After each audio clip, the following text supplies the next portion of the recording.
Hello बच्चों, मैं अग्रवाल रुचि राजस्थान सरकार और वेदांता के CSR इनिशिएटिव ई कक्षा में आप सभी का स्वागत करती हूं, जिसके टेक्निकल पार्टनर है मिशन ज्ञान।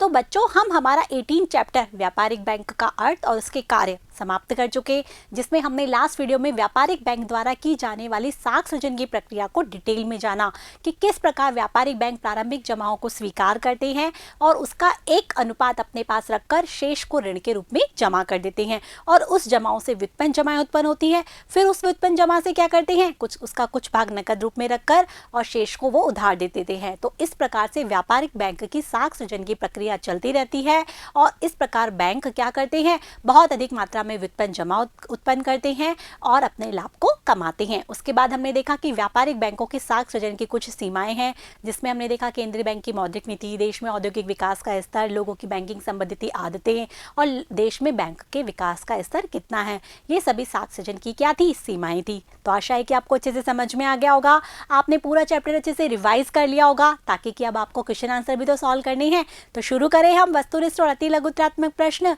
तो सबसे पहले हम देखते हैं वस्तुनिष्ठ प्रश्न, जिसका पहला प्रश्न है ये।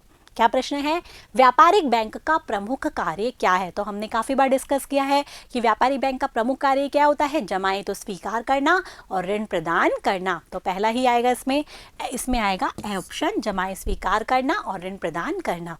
दूसरा क्वेश्चन देखें, तो दूसरा क्वेश्चन है कि निम्नलिखित में से कौन से जमा खाते में सर्वाधिक ब्याज दर दे है। तो बच्चों, हमने पढ़ा था कि बैंकों के पास जितने टाइम तक पैसा अधिक समय तक जमा रहेगा तो बैंक उसी पर अधिक ब्याज दर दे पाएगा। तो कौन से खाते हैं, अवधि जमा के बारे में हमने पढ़ा ही था कि उसमें अधिक समय के लिए बैंकों के पास पैसा रहता है, तो बैंक उस पर ही अधिक ब्याज दर अदा करता है। तो क्या आएगा, चालू खाता नहीं आएगा, आवर्ती जमा खाता नहीं आएगा, बचत खाता नहीं आएगा। तो बच्चों, इसमें आंसर आएगा स्थायी जमा खाता, जिसे अवधि जमा खाता भी कहते हैं। ठीक है, अगला क्वेश्चन देखें। अगला क्वेश्चन है कि एटीएम सुविधा क्या है। तो ATM machine, automated teller machine, बताया था हमने कि 24 घंटे दी जाने वाली सुविधा, जहां पर बैंक अपने ग्राहकों को नकद आहरण की सुविधा 24 घंटे के लिए अवेलेबल करवाती है। तो क्या आंसर आएगा, स्वचालित कंप्यूटरीकृत मशीन, जिससे 24 घंटे क्या होती है, बैंकिंग की सुविधा मिलती है, स्वचालित होती है वो। ठीक है, अगला देखें, मोबाइल बैंकिंग के लिए क्या आवश्यक है। तो मोबाइल बैंकिंग के लिए स्मार्टफोन तो जरूरी है ही, क्योंकि मोबाइल का काम है। स्मार्टफोन में भी इंटरनेट होना चाहिए, साथ में बैंक में अकाउंट भी होना चाहिए। तो आंसर क्या आएगा, उपयुक्त सभी। ठीक है, अगला प्रश्न देखते हैं।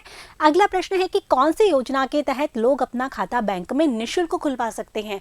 हमने पढ़ा था ना कि प्रधानमंत्री जनधन योजना के तहत शून्य राशि में भी बैंक में अकाउंट खुल सकता है।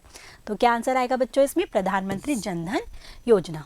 ठीक है, ये हो गए आपके वस्तुनिष्ठ प्रश्न। अब बढ़ते हैं हम अति लघुत्रात्मक प्रश्न की तरफ, जिसका कि पहला प्रश्न है ये। क्या है, व्यापारिक बैंक की परिभाषा लिखिए। तो हमने बैंक का अर्थ तो पढ़ा ही था, तो हमने बैंक की परिभाषा में पढ़ा था कि बैंक ऐसी संस्था है जो कि वित्तीय संबंधी सारे लेन देन करती है, जमाएं स्वीकार करती है और ऋण प्रदान करती है। तो आपको ये आंसर लिखना है कि ऐसी संस्था जो अपने ग्राहकों को धन संबंधी समस्त लेन देन की सुविधा प्रदान करती है, क्या कहलाती है, बैंक कहलाती है। अगला प्रश्न देखिए। अगला प्रश्न है कि व्यापारिक बैंक के दो कार्य लिखिए। तो हम काफी बार बता चुके हैं, जमाएं स्वीकार करना और ऋण प्रदान करना। तो यही आपको लिखने हैं, जमाएं स्वीकार करना और ऋण प्रदान करना। अगला प्रश्न देखते हैं। अगला प्रश्न है अधिविकर्ष को समझाइए। तो हमने बताया था ना कि बैंक अपने जो प्रतिष्ठित साख वाले व्यवसायी वर्ग हैं या ग्राहक है, उसको अपने जो खाते में जमा राशि है उससे अधिक राशि निकलवाने की सुविधा देती है, उसे हम कहते हैं अधिविकर्ष। तो व्यापारिक बैंक अपने ग्राहकों को चालू खाते के अंतर्गत अपनी जमा राशि के ऊपर एक निश्चित सीमा तक रकम निकलवाने की सुविधा प्रदान करती है, इसे ही हम कहते हैं अधिविकर्ष की सुविधा, ओवरड्राफ्ट फैसिलिटी। हमने अध्ययन किया था ना, वही इसमें आपको आंसर लिखना है। अगला प्रश्न देखते हैं।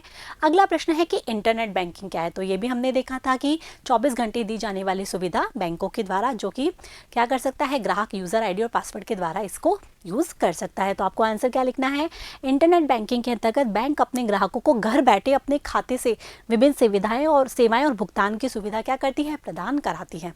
तो उसे ही हम कहते हैं इंटरनेट बैंकिंग। ठीक है, अगला क्वेश्चन देखते हैं कि एटीएम का पूरा नाम लिखिए। तो हमने काफी बार बताया था, तो क्या लिखना है आपको, ऑटोमेटेड टेलर मशीन। ठीक है, तो बच्चों यहाँ पर ही खत्म होते हैं आपके वस्तुनिष्ठ और अति लघुत्रात्मक प्रश्न। इनको आपको अपनी कॉपी में नोट कर लेना है, अच्छे से याद कर लेना है। अब नेक्स्ट मिलेंगे हम लघुत्रात्मक और निबंधात्मक प्रश्नों के साथ। तब तक के लिए मेरे साथ बने रहिए, पढ़ते रहिए, बढ़ते रहिए। Thank you.